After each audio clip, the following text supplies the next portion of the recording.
Thank you for watching. This is the E for One Entertainment for One podcast. I'm Anthony, and I greatly appreciate you clicking on this vid, taking the time out of your day and watching it. Like this vid, and also, this is extremely important, subscribe to the channel.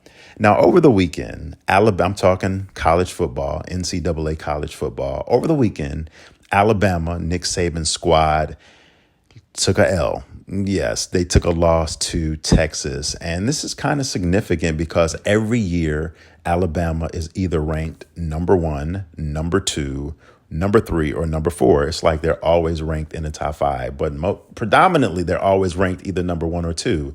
But lately, that Nick Saban magic has not really been working. They're having a tough go, and it's only the second game of the year. Like I said, they lost. They played Texas. They lost. And one of them, even though, congratulations to all the Texas players, even though that was a win for Texas and, there's room to celebrate, there's also room to basically be saddened by some of the things that I saw on the sidelines. Over the last 24 hours, a video has surfaced of Alabama students in the bleachers basically chanting and saying some very disheartening, disgusting, racist, and homophobic things towards the Texas players, the black Texas players on the sidelines. The Texas players were on the sidelines celebrating their victory, or soon to be victory, and you could clearly hear Alabama students saying some horrible things. Go back to the projects, faggots! Go back to the projects! Faggots! Go back to the projects! Let's go!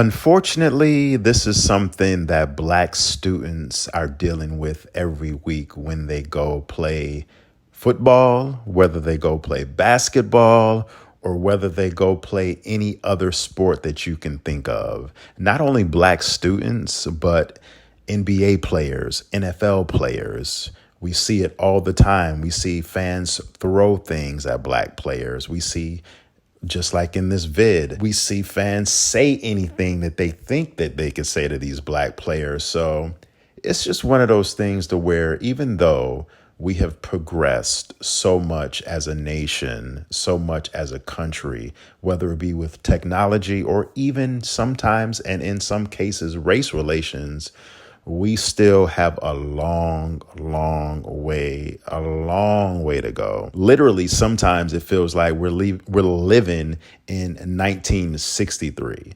The players did the best thing by continuing to celebrate, ignore, and just basically look at those fans and say goodbye and just wave. And you could see the players throwing up the Texas Longhorn symbol, basically shoving it and throwing it in their face that even though you're up here calling us racist, homophobic terms, guess what? At the end of the day, we took this W. We got this win, and they handled it very well, very professionally. And I salute them for doing that, because if roles were reversed and black players had jumped into the stands, things would have just got very ugly, and things would have been turned around, and it would have just been a whole totally different story. You know where I'm going with this.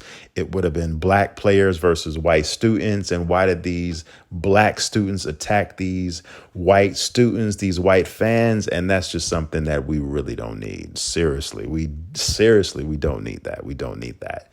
Let me know what you think about this incident in the comments section. I greatly appreciate and welcome all comments, positive and definitely negative. Thank you for watching the E for One podcast. Peace.